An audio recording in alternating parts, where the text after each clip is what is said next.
Samsul Tarigan, tersangka penyerangan petugas kepolisian saat penggerebekan barak judi dan narkoba di kawasan Tanjung Pamah, Desa Namurube, Julu, Kecamatan Kuta Limbaru, Deli Serdang, akhirnya diringkus polisi.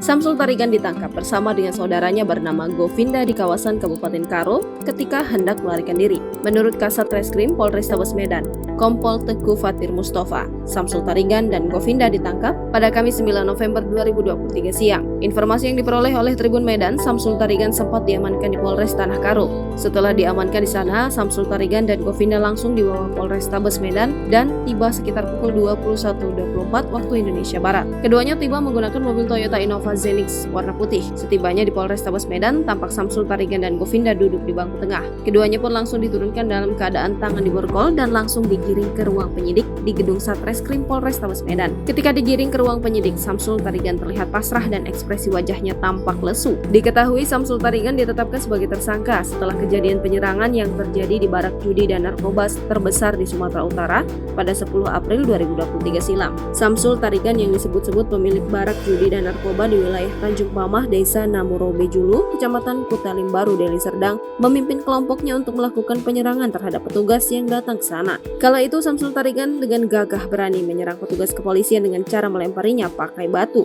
Polisi pun sempat meletuskan tembakan, namun Samsul Tarigan berhasil melarikan diri. Kemudian orang tua Jonathan Tarigan ini pun ditetapkan sebagai tersangka. Setelah penetapan tersangka itu, ia pun menghilang dan masuk dalam daftar pencarian orang atau DPO atau buron. Tidak hanya itu, polisi juga menggerebek sebuah lokasi yang dijadikan barak judi dan narkoba yang terletak tepat di belakang Jona Garden, Jalan Sungai Musi, Kecamatan Seibingai Langkat. Menurut Kasat Reskrim Polrestabes Medan, Kompol Teguh Fatir Mustafa, pihaknya melakukan penggeledahan di sejumlah lokasi yang disinyalir menjadi tempat pelarian Samsul Tarigan dan mencari barang bukti, diantaranya yakni diskotik Key Garden, kediaman Samsul Tarigan, hingga barak narkoba dan judi yang berada di belakang Jona Garden. Ia menjelaskan di kediaman Samsul Tarigan petugas menemukan sejumlah barang bukti, namun dia belum membeberkannya. Lebih lanjut, Fatir juga menyampaikan bahwa saat ini pihaknya telah menangkap DPO Samsul Tarigan yang selama ini dicari-cari. Samsul Tarigan ditangkap bersama dengan saudara bernama Govinda di kawasan Kabupaten Karo ketika hendak melarikan diri. Sementara itu di lokasi lapak judi dan narkoba di belakang wisata Jona Garden, polisi mengamankan 4 orang yang diduga sebagai pelaku.